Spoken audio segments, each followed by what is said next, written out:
प्रतिष्ठित वैज्ञानिक संस्थान धनबाद सिम्फर अपना 75वां स्थापना दिवस समारोह मना रहा है। समारोह में केंद्रीय स्वास्थ्य मंत्री डॉक्टर हर्षवर्धन और नीति आयोग के सदस्य सह डीआरडीओ के पूर्व अध्यक्ष विजय सारस्वत बतौर मुख्य अतिथि शामिल होंगे।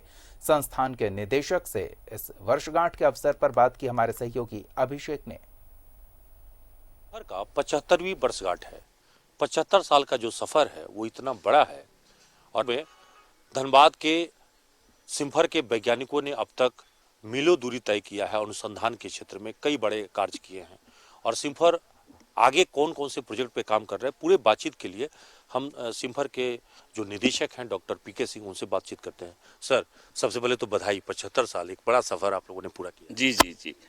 यह संस्थान की स्थापना 17 नवंबर भारत के स्वतंत्रता के पहले 46 में हुई थी। 17 नवंबर 46 को इसका स्थापना हुआ था और 1950 में भारत के प्रथम राष्ट्रपति डॉक्टर राजेंद्र प्रसाद ने नई बिल्डिंग का उद्घाटन किया था।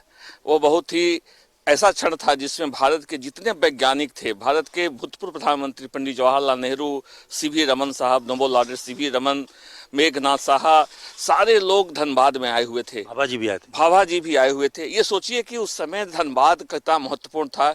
इस समय यह महसूस किया गया था कि कोयले का कैसे उत्पादन किया जाए। कोयले का इंपोर्ट उस समय होता था, हमारे पास कोकिंग कोल नहीं था। उसके लिए इस लैब की स्थापना की गई में सिम्फर का योगदान बहुत ज़्यादा है।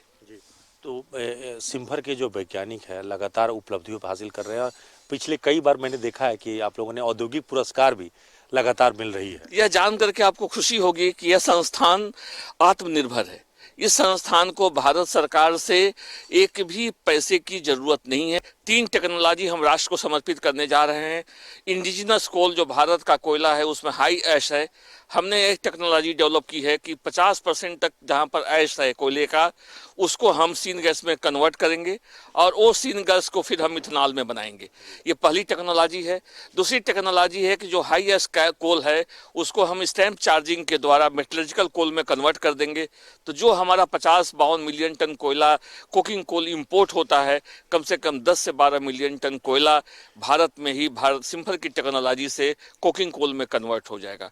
तीसरी टेक्नोलॉजी हमारी कंट्रोल ब्लास्टिंग की और डायरेक्शनल ब्लास्टिंग की है। 2021 को महामहिम राष्ट्रपति जी को आमंत्रित किया है और भगवान चाहेंगे कोविड से छुटकारा मिलेगा तो धनबाद की धरती पर महामहिम का आगमन होगा।